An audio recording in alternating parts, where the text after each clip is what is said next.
Hey guys. What's up? I'm Melody. And I'm Nicole. And welcome back to another episode of Double Take. And Nicole was right last time. I was correct. What did you say the episode was? See, I already forgot. 6. Okay, It was 6. I knew. I'm like, then you're like, no, like, no, Sorry. no. At least I can admit my mistake. Sorry. I didn't told her I'm like, it's my bad. good. But Episode 7. Lucky number 7. ooh, it's crazy. It's already been like, it means it's been 7 weeks since we've officially started doing it on YouTube.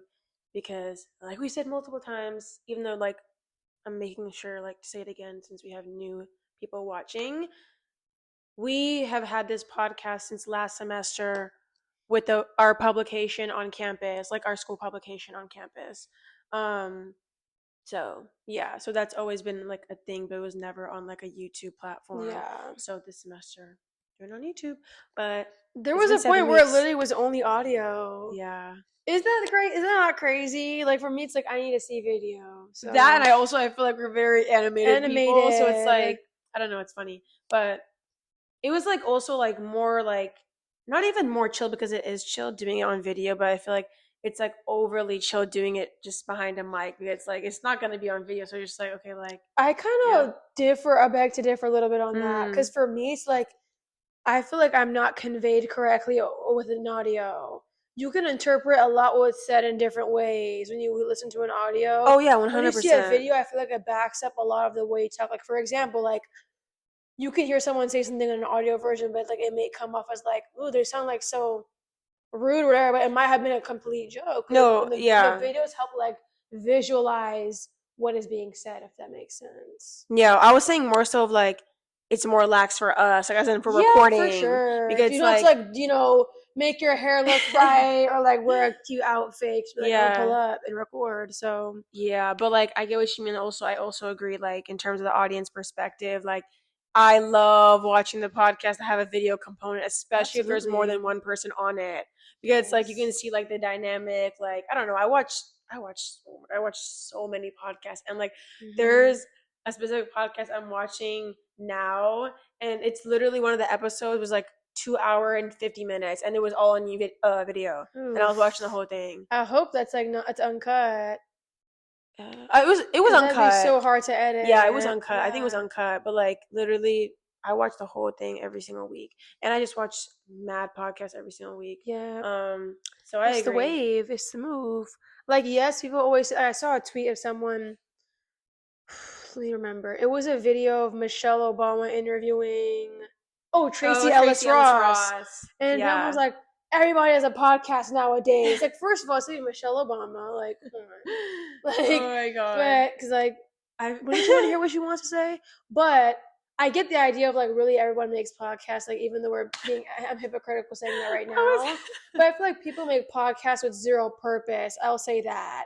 Like for example, like people who are influencers, they can start a podcast because they're an influencer. But what are you talking about that makes you different to other podcasts? Mm-hmm. You know what I mean? Mm-hmm. Or like, I don't know. Like some of them just don't have like a dynamic with like a co-host or whatever, or they're doing it alone. It's like there's some where like influencers where I have seen they actually have a good podcast.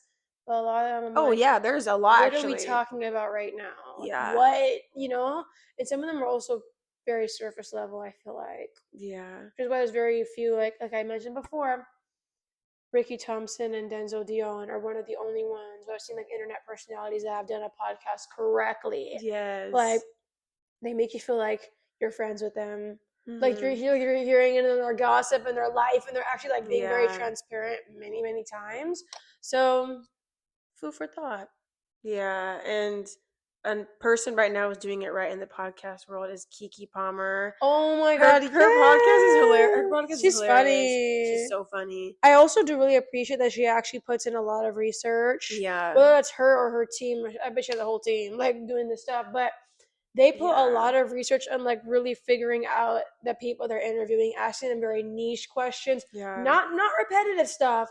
Because I feel like especially like something I've noticed, and I was telling Melody before, is like we're starting to see a resurgence, or not even a resurgence, but an emergence of celebrities using podcasts as a way to promote things, like an album rollout or a new movie, rather than them going on like a talk show, which is still happening. But I feel like we're seeing podcasts.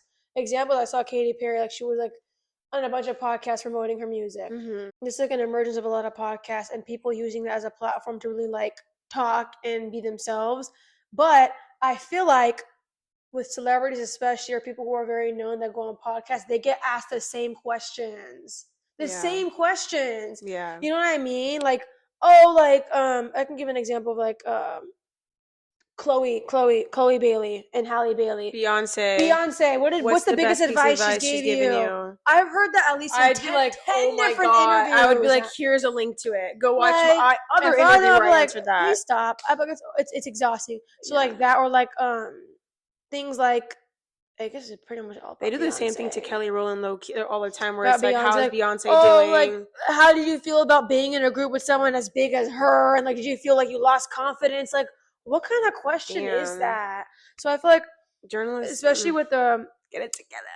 Yes, the emergence of podcasts, we're really seeing like a lack of like depth.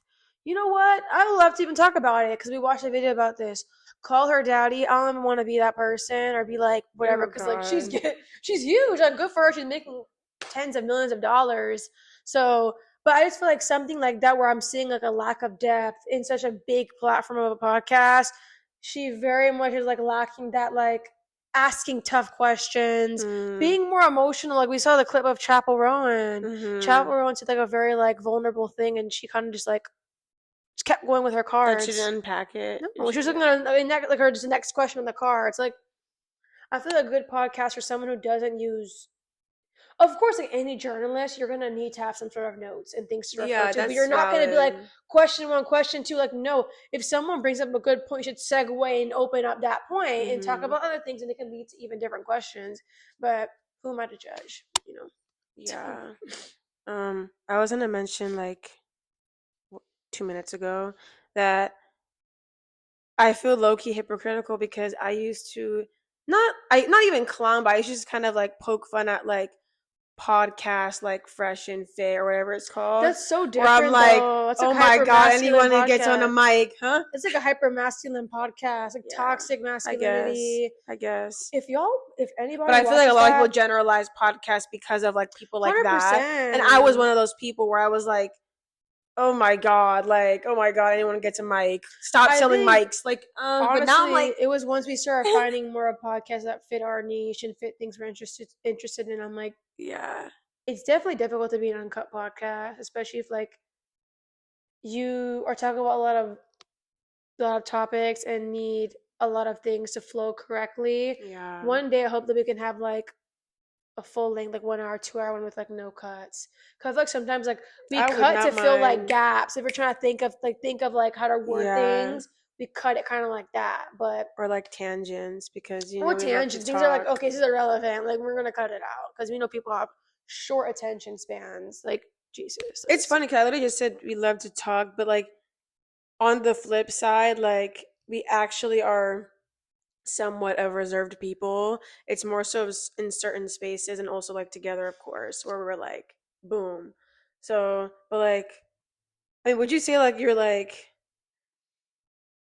a really social in terms of like a student on campus, or like just enough in your opinion? Like, you know what I mean? I could say this. I always say this. I'm social when I need to be. Yeah. If I have the choice, I'm not gonna talk. Like, not even in a crazy way. I'm more of like a listener. Observer. I'm an observer. I'm very good at observing like just people and learning about other people. I feel like that's probably why we both study like journalism in some forms. For love me asking being like questions. Political journalism, but still, it's like I love to ask questions. Yeah. I feel like I know how to ask right questions to get people to really say things that you may not even in a manipulative way, but like make people feel comfortable to want to open up and talk. And I feel like I've always seen that happen for me since I was a kid. People always felt like they were able to confide in me. You know? I said the same thing to our mom on the phone, I think 2 days ago.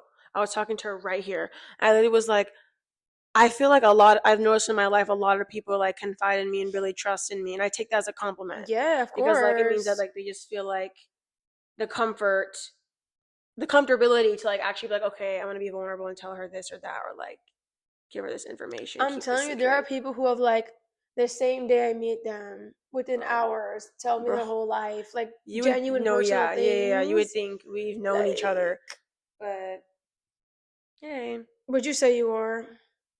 In terms of like being social, I think campus or whatever, the way you frame the question. I would say like I up then it went up down up. I would say I think you can maybe agree. You definitely were. I would say like for us it was reversed. Like I was I was way more reserved growing up. Like I wasn't really like whatever. Melody was really sociable. Like elementary school, middle school. Like she was super sociable. High school, we both were antisocial in high school. Where I was just like, we just went to school at home, where I'm like, I don't care.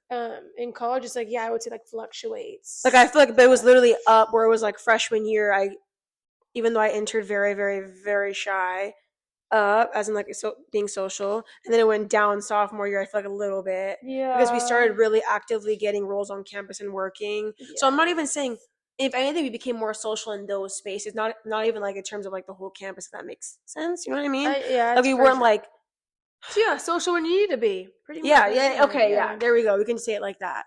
But then I think it went back up like junior year, like as in this year, being very, very social. And I'm curious to know, like, will it go up even more up or down for senior year? Because I know people are going to be dispersing, doing their own things. I think it'll go up for me at least. I think last year, like, so you take advantage, but I can see how people would do the opposite and maybe trying to focus ready to on go or focus on like what their next steps are and applying, or like maybe getting. I don't want to talk about it. Oh my God, it crazy? It's literally insane. I just hate talking about it. I was telling you, we literally have registration this week. Nicole, I don't know what my registration date is. I'm not even kidding. Mine's on 24th. It was Thursday. Most people I know said they have 24th as well. Okay, I need to make sure mine doesn't pass. They put seniors down on like the. How does that make sense? I can't believe we're seniors. Wouldn't seniors need to have priority to get the classes they want and they need to graduate? Why am I the lowest? The end. I don't get it. So on the 24th, I put a reminder on my laptop to start looking for classes tomorrow, and I'm nervous because I feel like I'm really in like. I'm not gonna have any wiggle room. I'm not. I'm personally not. I know you're gonna have a tight schedule. You're gonna have a tight schedule. What am I thinking? Well, because she sacrificed for our study abroad Ghana class. I sacrificed a course I should have taken, or not should have. I could have taken because I don't regret taking this Ghana class. Same thing when we went to Bali. That's pushed me back. Also another course. Also adding the journalism minor pushed back. Also because I took a pause at taking a couple classes for my poli-sci major. Yeah. So here we are. So now I saw like my thing, and I'm pretty much gonna be like ending my like major requirements at the absolute last semester. Like it's not gonna be like I'm gonna finish early. It's okay. Which sucks. It's okay. But maybe maybe we could take like a summer. I don't know. You can totally take a summer class, and also like it's fine, because I feel like it could have like overflown. Maybe you could have done another semester, which isn't bad at all either. But I'm saying like then you could have really been like, okay, I'm not even gonna finish now. Hell no. But I made sure I'm like, this is still gonna be like on track. But yeah, having the minor kind of made it like, because I wanted to start. I just started adding up more journalism classes, and now I think I only need one course left until the minor is done. Yeah, that's maybe crazy. One or not something, but yeah, that's crazy. But how has your week been though? Like we're literally on my week has been. You know how my week's been. Because we're on spring break. Yeah. Or Easter break. Easter break, yeah. We're actually filming this on Easter Sunday, so happy Easter. Happy Easter. So yeah, we literally I don't know why even right, well, I mean like just other things. Well actually, but I've been having this like, I don't know what to call like habit, like I'm like into this right now, is like trying a bunch of different coffee shops in LA. Yeah, yes. She really has been on that. I've been like, I'm telling you, like I literally, it makes me excited to like get up and do work, because like every night I like research some places I can go to. First, like I found ones that are near where we're at, and then I'm starting to find more that like are like open till like late at night, or like they're bigger spaces, or like have like nice stuff. And yeah, I've been to 3 so far, and all of them have been super, super cute. Yeah, they are cute. And I've tried matcha in all of them. I would say all of them I've liked. Oh my god, I'm so sorry. It's just off topic. I'm sorry. I'm saying you talked about matcha. Did you see on Twitter? Was it on Twitter or TikTok? They made matcha steak. Disgusting. I saw that. You just want attention at this point. I feel like matcha lovers are getting a horrible rep on social media right now, and I'm like, because now it's become like a joke. It's just been too. It's been overly trendy to where people are now being Who would have thought all from that one guy? You're literally cracked out now at this point. Like, why are you eating? I don't know. All from that one guy. I know he didn't mean no harm, but like, damn, it's crazy. Oof. But anyways, yeah, I've tried matcha on all of them. I would say that they were good. Only one of them I just did not like. I'm not gonna say where, but there was one I just did not like. But besides that, it was too grassy or not sweet. And I don't mind it being like matcha's not supposed to be that sweet. That just tasted very like almost like how do I just. I don't know why the first word that came to my head is like industrial. I don't know why. I don't know why that means. It's like I don't know why I use that word, but it just tastes like it belongs next to a sidewalk. Yeah, and I'm like, I know people compare matcha to dirt, but like, no, good matcha doesn't even taste like dirt or grass. It just did not. And trust me, I don't even add sugar or nothing or whatever to my matcha. I just did not like it.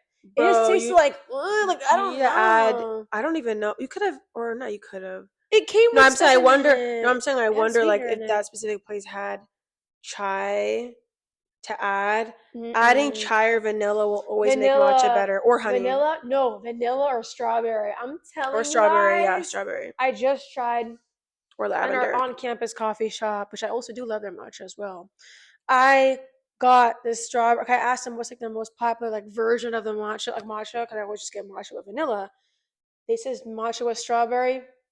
I'm forever getting that there. Oh yeah, it's so good. Really good. So good. Lion's Den actually they have like good drinks. They're good. When they have specific niche drinks, it's always so fire. Honestly, I think it's really, really good, and I regret not going there sooner. Like freshman, we literally lived right next to Lion's Den. I would have, if I like thought it through, I would have been camped out there all day, like chilling and doing work, and like especially when you have like a bigger meal plan. Yeah. But yeah, just been chilling. Trying new coffee shops. If you all have a recommendation, let me know. Because I'm trying to. My next one is I want to go to Hilltop. That Issa Rae. Issa Rae co-owns or the investor in. Yes, I want to go. So, but they close so early. So, anyways, how's your week been? I wanted to mention the probate we both went to together, which was for the Deltas, and it was not for the Delta. Was it? It was AKA. I'm mixing up. I'm saying which one was first. I went to 2 in the last 2 weeks. I'm like, which one was which? We went to Delta. You went to. You went to Delta. We both went to AKA. I'm sorry. It was so fun. I wanted to mention it because Nicole and I love the aspect of like the performance aspect of specifically sororities, yes. D9 sororities, and like all the songs they were choosing. I just love what they like. I just love it. Like I love the songs they choose. That's why I'm like, I'm just so. I love when they choose songs based on where they're from. Oh yeah, like there was a girl who did like high-fee music, like Bay Area, and another person did like Nipsey Hussle like, for LA, Detroit, like stuff like that. New York. Yeah, but no, it was defo hype, and the fact that they always do like such good service for the community. I do love that because we have a lot of friends who are in like D9, and we're always seeing them do like such good stuff, but. I really want to ask, like, if you were like crossing or like, you know what I mean, like doing like a what's it called, reveal.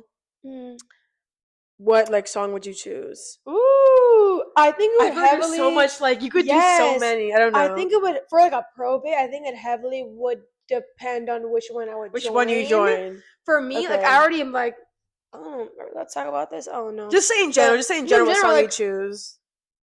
For a specific one, I'm not going to say, I don't know if it's right to even say, I'm going to say for a specific one, a specific group that's more like just say girly, I would choose, no, because it would be different based on the place. It would be different based on which one. I guess. So if it was... I'm like, okay, the way you're describing it is obvious. Okay, well, if it was AKA, I would do an R&B song. I would do what's called Surrender by Cut Close. Okay, yeah. Don't be afraid of the way you feel. That would be so cute. Okay. Yes. And then for like something like Delta, I'm not sure right now, top of my head, but I feel like it'd be something more hype because they do more like hype dances. Yeah. So like, I don't, maybe something like Future would be cool. Yeah. For me, I'm missing a general like answer. Like I'm not even gonna say which one or whatever.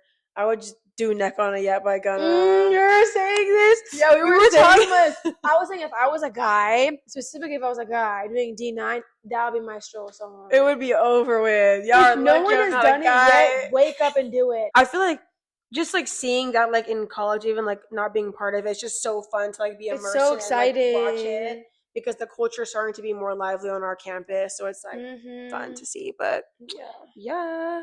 But anyways, on to our main topic of the day. We were actually like discussing a few days ago. We're like going back and forth, and like recently, both of us like without knowing thought about wanting to do the same thing. Because I talked to my mom about it, or our mom about it, like 4 days ago, and then Nicole was like, do you want to do this? And I'm like, I just literally I was like, wait, point telepathy for real. But yeah, we want to talk about being first gen, specifically first gen from immigrant parents, Ethiopian parents, all of that jazz. And the good, the bad, the ugly, the cute, I don't know, the pretty. So yeah, but let's begin.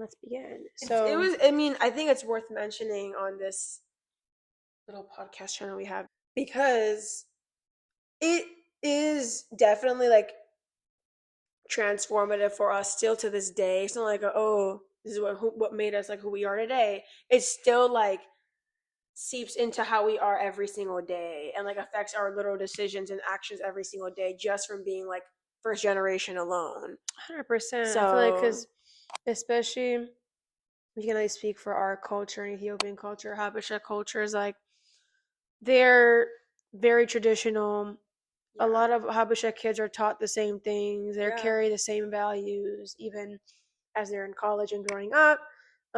It's just kind of engraved in you, and you kind of are raised in a way where you think that's the only way to be raised. But once you meet other people, you realize like, that you're not raised like that. No, it's actually funny. Like I feel like we went through that period where we're like, we're not raised the same, when it was like mid-elementary school, late elementary school. I really like locked it in when we were in middle school.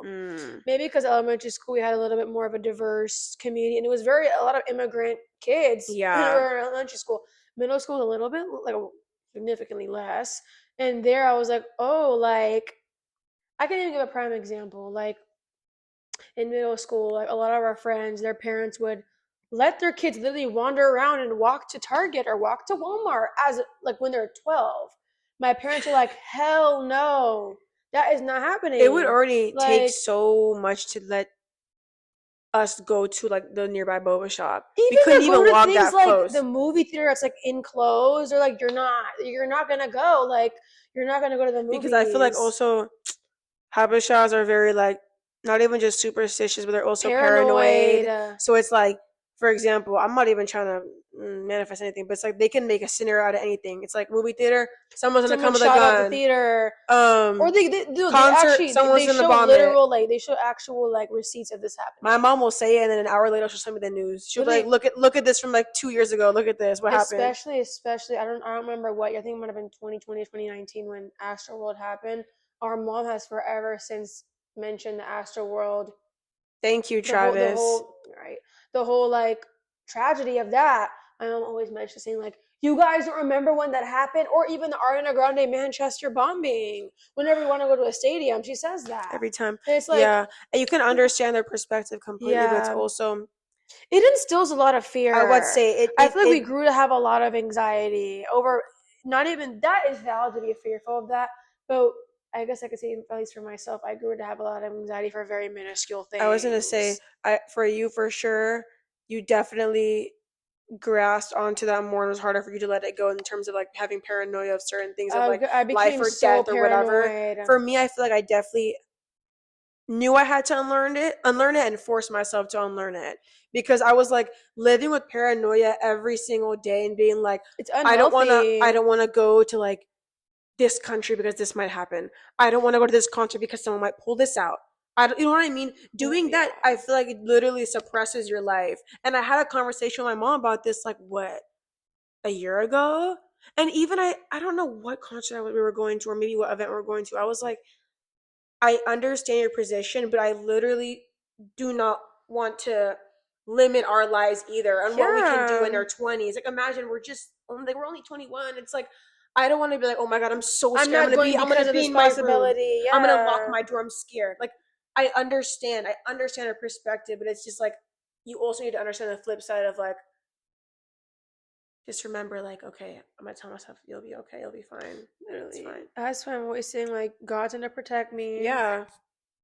God willing, we make it safe. God. There and back. Yeah. That's it. So like, I just think that luckily for us, I would say that our dad grew to become more relaxed in that scenario. Our mom was more of she was always like hyper aware. But our dad was like, you know what? Like, especially when we reached like college, maybe senior year. Mm-hmm. Senior year, actually.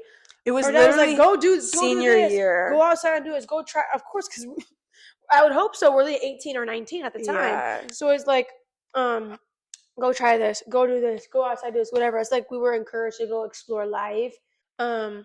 See, our dad was more like encouraging to like let us explore life, and I'm glad that we got to do it a little bit before college because we felt more confidence to really live life and explore.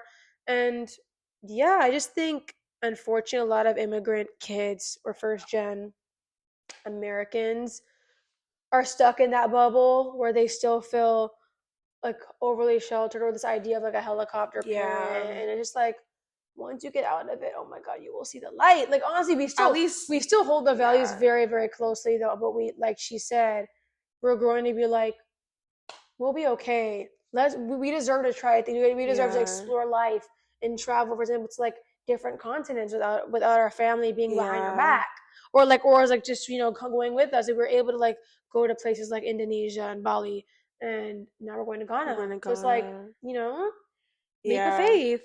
But I feel like at least they weren't like overly helicopter parents. No. Like, they're not like, I feel like, especially for being Habesha, I feel like our parents are more understanding in certain scenarios and aspects of life. I would say I think they were helicopter parents based on academics. Oh yeah, that was the truth. And then like, thank God that stopped. Like, because they knew we were doing our way. Like, we were actually loading up with our classes and actually, like, you know, always giving it our best, always showing up. Literally, I can't even recall a day I've ever missed school, especially in high school. Oh, can't recall a day. And not even because of our parents. Our parents also they were not parents like, oh, you have to go even if you're sick. Mm-hmm. But like, we were just had that like hustler mentality at a young age. Yeah. So at some point, it kind of like, we didn't even need our parents to remind us. We just had it in ourselves. Yeah. That's why I think our parents started to notice that, and they were like, okay, like, y'all can relax, like, y'all can take a break, y'all can have fun. But it was too late. So. Yeah. I want to like circle all the way back to like actually growing up, like childhood, like in a immigrant household, and like the different rules we had to live by. Because I was thinking, like, as you were talking, I was like, I need to mention, because something you said reminded me about sleepovers. And yeah, that was a no-go. Like, literally, it wasn't even realistic to ask our parents, to where I would dead lie to my friends and being like, I'm gonna ask my parents. Never did. Ask my parents. Because never asked my parents. Would, if you ask any Habesha parent, can I go sleep over at such and such house, they're gonna just laugh in your face saying like, why can't you sleep in your own bed? My mom would be like, why can't you go to your own bed? Like, you have a bed, right? Like, are you homeless? Like, why do you need to sleep with someone else? Like, and especially what our parents would do is like, why don't you spend the day with them? You don't need to sleep over. We'll pick you up. Yeah. Why do you need to spend the whole night with them? You're going to sleep, right? they never, like, they literally, like, genuinely, bless their heart, they could not fathom the idea of what a sleepover meant. No. Because, I mean, for them, that was never a thing. So, like, why do you want to sleep in their house if you have your own place? So it took us many, many years, but we gradually started based on going with our cousins. Yeah. Our cousin's house is that was like the only exception. Kid. Yeah, and then like very like later on, like we've had like like lifelong best friends, and our parents like, you know what? Okay. But that still didn't like run away from the fact they hated sleepovers, and they were like, still it's a taboo thing. I don't even think Millie, our little sister, ever slept over anywhere. Our little sister, maybe once, or maybe I think they picked her up, or at a family member, because a family member, yeah, friend. I think they picked her up or something. I'm convinced. Like literally, she never sleeps over anywhere, and I'm like, see, it's still going. You never see really any Habesha sleep over anywhere. Maybe now, like some parents are more progressive, but some things never change in our household. That's a fact. So, and like as a typical kid, like I don't want to use the word resent, but we'd somewhat be like, oh my God, like, why would y'all do this? Like, why are you ruining our teenage experience? Like, no, but like now, like as someone who's older, I'd be like, yeah, when I have kids, I don't want them to sleep over anywhere. Like anywhere, as in like just anywhere. Unless I know their family. Yeah, obviously there can be a select, like, you know, the moms that I'm like close with. Oh my God, it's crazy. Like when you have kids, you're really gonna be like, that's scary. A mom with like mom friends. That's so random, but I'm like, oh. Anyways, but no, I would like only let my child sleep at someone's house that I genuinely trust. But I wouldn't be like throwing it like it's like, oh yeah, like just text me when you're done. Parents like that, I'm sorry. Nah, like I'm not gonna lie to you. They're like, don't text me, don't call me, like only call me when you have an emergency, like things like that. Like, why do y'all want your kids to grow up so fast? Like, or like the 18 and out rule. Habeshas could never. Literally, still to this day, our mom is like, after y'all graduate, we would hope for y'all. We would be so happy if you guys live with us. All right, you all. Bro. The memory is full again. I feel like we've ran through so many SD cards. We have so much footage, so we had to delete stuff actively to keep this episode going. But keep in mind, we're journalism students, so we also like film for other things. We have to film a lot of videos. So yeah, but I feel like it's a good segue to kind of talk about the struggles that come with being an immigrant kid or first gen Habesha. And I feel like I could start. It's unfortunate, but at least specifically within the Habesha community, there's this huge issue of A, gossiping, and B, comparisons. Oh my God. It's too much. It's actually like, it's like, I feel like for me growing up, it affected my perception of self a lot, very negatively. And I know my family. The act of comparison or comparison. I don't care about gossiping. It's like, whatever, people are going to talk, but it's more so the comparison thing, because it was very difficult to feel like you've ever made the mark, or you're making the mark, or you're going to be like respected within your family, because they're always going to mention someone who's done more than you, regardless. Like, oh, like he went to Harvard. I would say he went to Harvard. He's becoming a doctor. She's going to be an attorney. Like this, that. Despite how far we've come and how many things we've done. But I'm just thinking, I'm sorry to interrupt you, like our mom was like on the phone with some Habesha auntie, some Habesha friend, something, and she gets off the phone, she's like, oh, this person's going to Harvard, this I'm just like they're doing this, and oh my God, I'm happy for them. Yes, but I don't even know who they are. Like, damn. Right. So it's like that was just kind of like annoying, I would say, more so annoying, and definitely also like a confidence killer, I would say. That to me, it reeks of like this whole thing of like this hierarchy of who's better and this whole like comparison thing. I just don't like that. I really wish that could change in the community. And I saw many TikToks about that, which is why a lot of Habeshas themselves are saying that they're blocking their family off of TikTok. They're blocking like their distant family, their community members. Cause it's like, y'all just watch, but you're not being supportive. Like, I don't really know. Yeah. I'm sure a lot of first gen kids can relate to the whole like, I need to remove this person or that person off my account. I'm sorry. It's funny because it's not like I post like, I don't know, very, very, very like provocative or whatever content. It's more so like I don't want my page to be monitored in any way. Exactly. So it's like, but then also it's like having a podcast kind of disrupts that flow, but whatever. So I just feel like a podcast. I don't know why a podcast feels less vulnerable than an Instagram. Really? Because Instagram is like your pin. Am I? I feel like for Instagram, me, I don't know. I feel like a podcast feels more like you're drawing the audience that wants to see what you're talking about. Instagram is like it can reach anyone. I feel like Instagram is so like, and it can be shared in very weird ways. And also Instagram is like you're curating just the perfect post and the perfect thing. This like podcasts feel uncut, more open, less. You know what I mean? I feel less. I guess, but you could just delete a post. But for a podcast, you're gonna keep deleting a podcast. But a podcast is meant to be so like open book. Is that not more?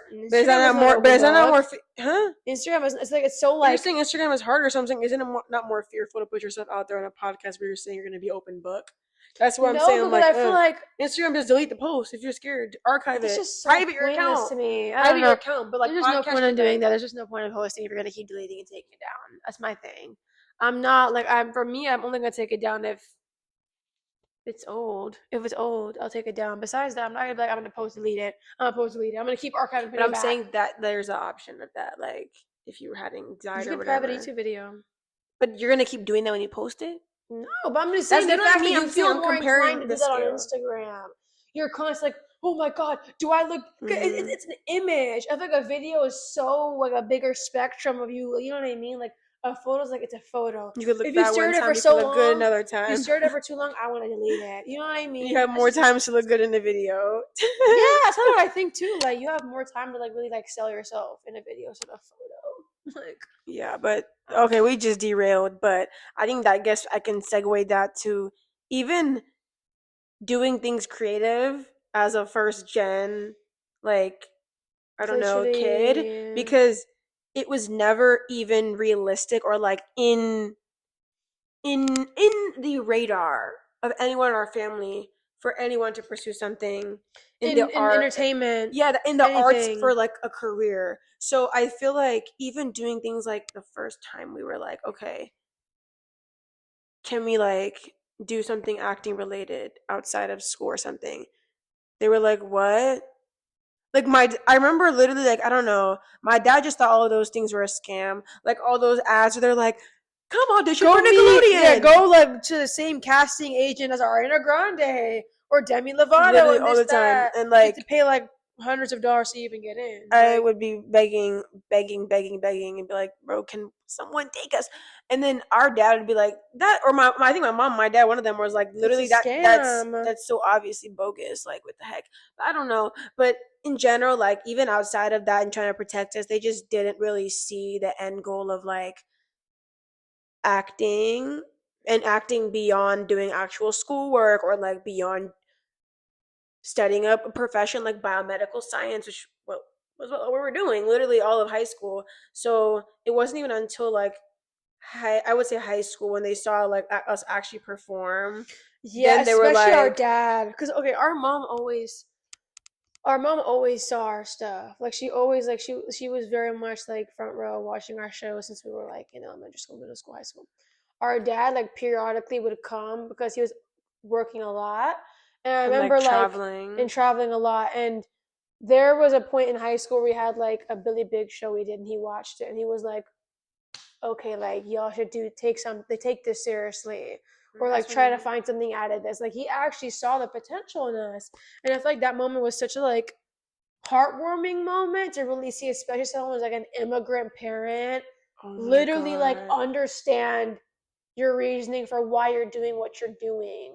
Because many, many times like you're living their dream. You're trying to live what their dream is. Yeah. But now it's like they're actually understanding your dreams and things like that. So I feel like I don't think a lot of, not even to generalize, but I don't think the average American understands like how valuable like that is. Like when the acceptance. Yeah, because there is a point You know, so many Habesha kids who their parents would be damned if they did anything that wasn't STEM or law. Like literally, we know so many Habesha kids like Majority of never. Habesha people we know are in STEM or pre-law. Yeah. Not that it's a problem because And some of them actually love it. And I loved doing like, you know, biomed and stuff like that.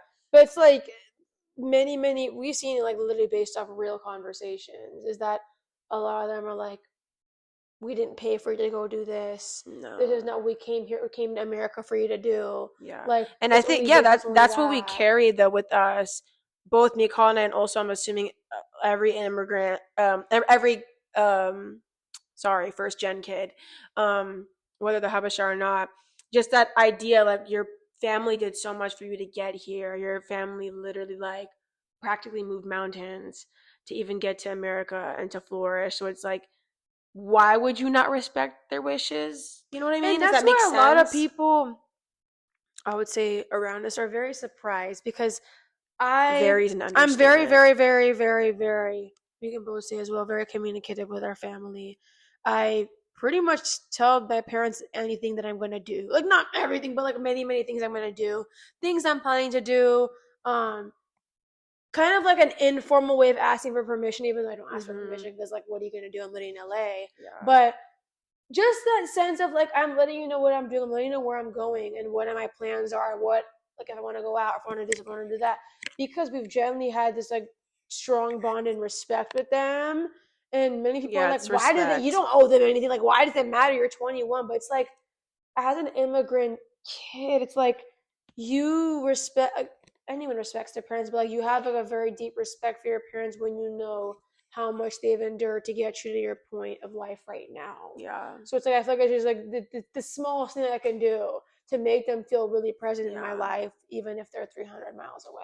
It's a comfortable feeling to know that a lot of Habeshas relate.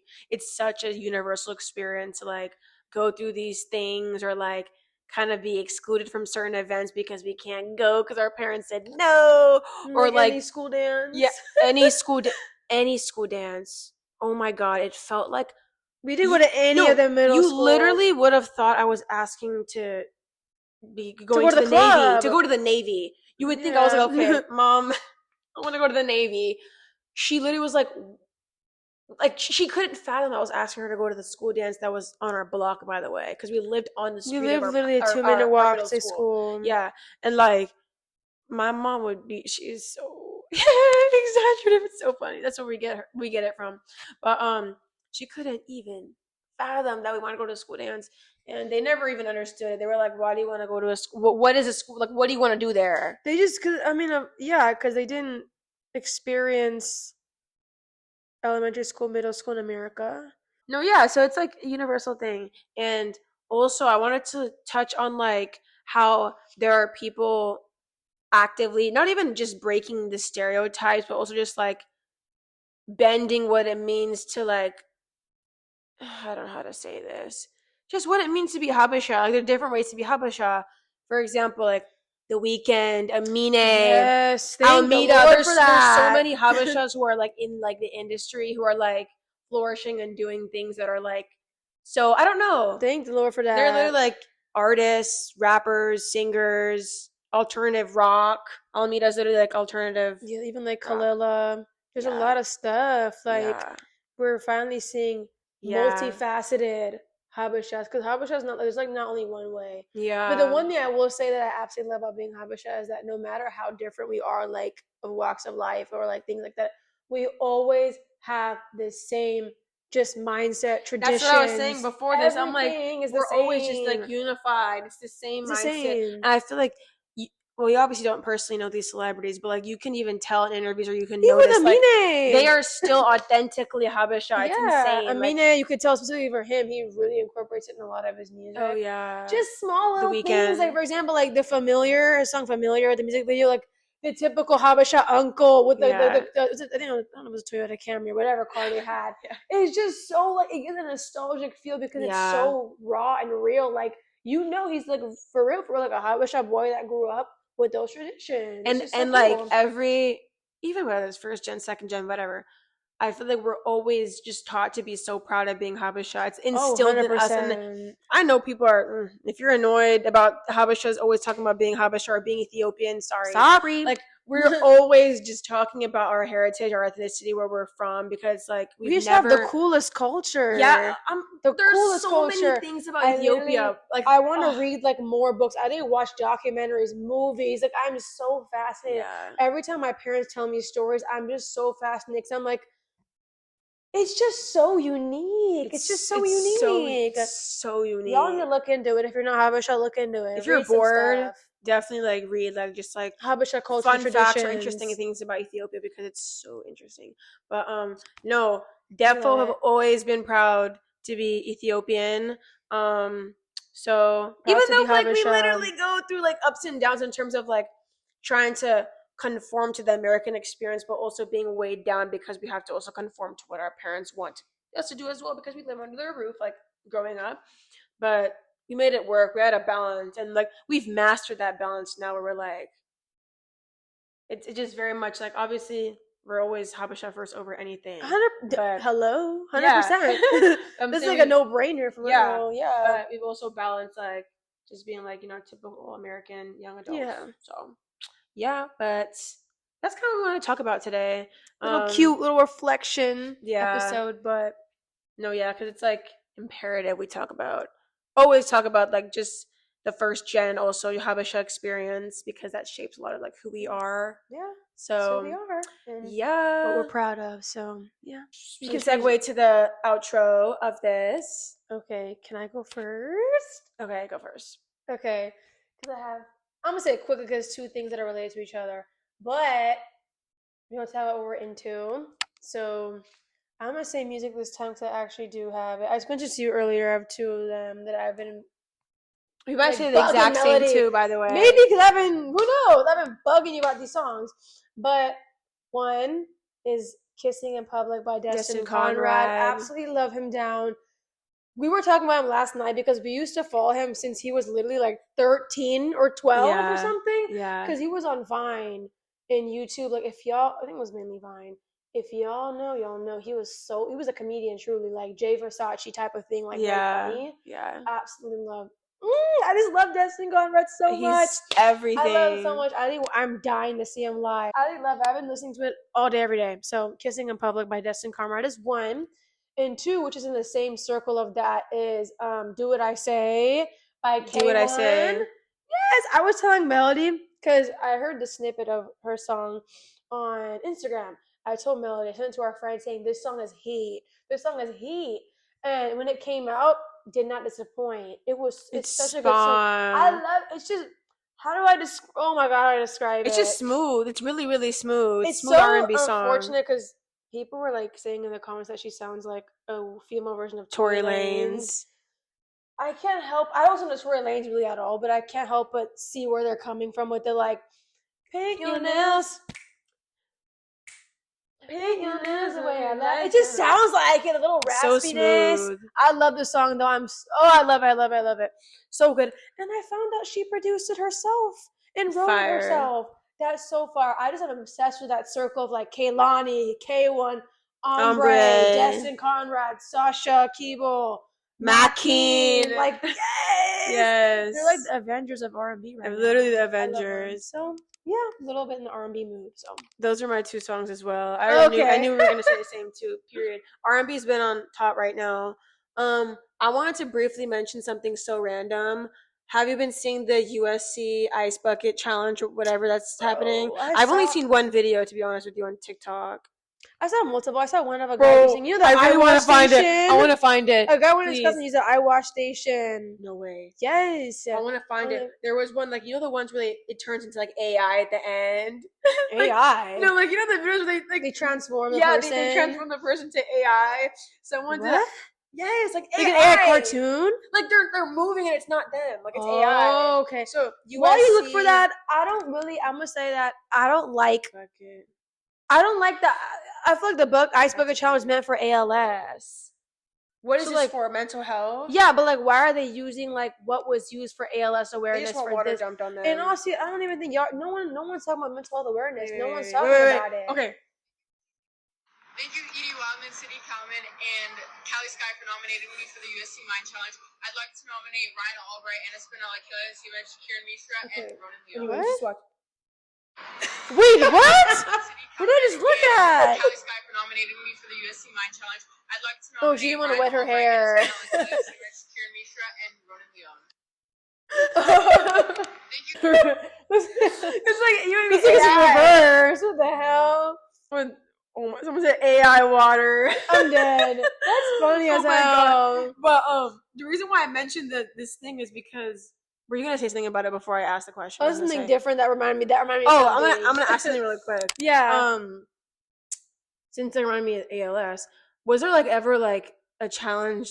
I know there's a challenge I did. Was there ever like a viral social media challenge you participated in, like cinnamon challenge? We didn't do salt that. and we ice. Didn't do that either. So what else?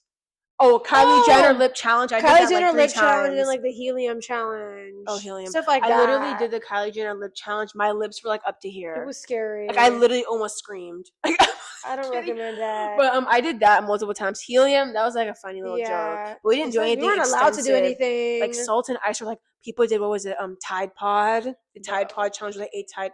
What? Bro, you need to be locked up. I don't know. But what were we gonna? I was just something random because we're talking about this actually our day. There's gonna be a like after the villa or new version of Love Island with the previous cast. Like, oh my god, I'm Leah, so excited. Like Serena, Cordell, Janae, Kenny, like Miguel. I'm excited. Yes, I'm excited because I feel like this cast really is unlike any other. I've watched a majority of like many Love Island seasons of UK, USA, all that. This season is like unlike no other, and I'm curious to see because I'm like. They're milking because I bet you they made so much money off that season. It's unbelievable. I would hate to be someone coming. I would hate to be someone coming on season 7. Literally, nobody is. Is it season 7? I don't even know. Well, I would hate to be the person coming on the next season of Love Island because nobody's gonna be not nobody's gonna be tapped in, but no one is going to be as I feel like tapped. I don't think anyone can ever be as tapped in as they were this season. That is undeniable. No way. We have never ever. We are reality TV heads. We have never ever seen. I've never seen a dynamic cast. Yeah, right. And people be obsessed with a cast of a reality show this badly. Besides the Kardashians, I swear to God. Literally, like cast is like they're shooting up as A-listers. I bet you they're gonna be in the Met Gala. One of them might. Duh. I think so. I think Duh. Leah. Oh, that'd be crazy. I think Leah, like Serena, Cordell, Miguel, Janae, and Kenny. Oh, I would scream. I think those 3 couples are like for sure. That would be imagine reality TV to that pipeline. Yeah. Because they already are getting like A-listers as their friends. Like A-listers, like big artists are hanging out with them. Like they're up there. So that's crazy. We'll see how the next season goes, but I don't think it'll ever be the same. So yeah. So we made it to the end of the episode. I don't even know how long it is at this point, but we never know. Thank y'all for watching all the way through because I feel like it was a really cute discussion. Very, very heartfelt and reflective. Yeah. Love always just yapping. Now I'm just trying to figure out what I want to eat. Nicole put me on. Why is she lying? She's not going to have food. It's funny. I have not like food, but I don't have food she likes. I don't have food she likes because my pantry's full. Room I have a variety. It's snacks heavy. No, it's not. Yeah, it is. I don't know. But I put you on what? The Korean pancakes. Pajeon. I believe that's how it's pronounced. So good. If y'all don't know, y'all might not know it. Search it up. It's so good. Not the Taiwanese one. Not the Taiwanese green onion. That's popular. Yeah. The Korean pancake Pajeon. They're really Trader good. Joe's, amazing. I bought 3 packs. So it's amazing. I'm gonna need to get some more. So we'll see you guys in the next episode. See y'all. Bye.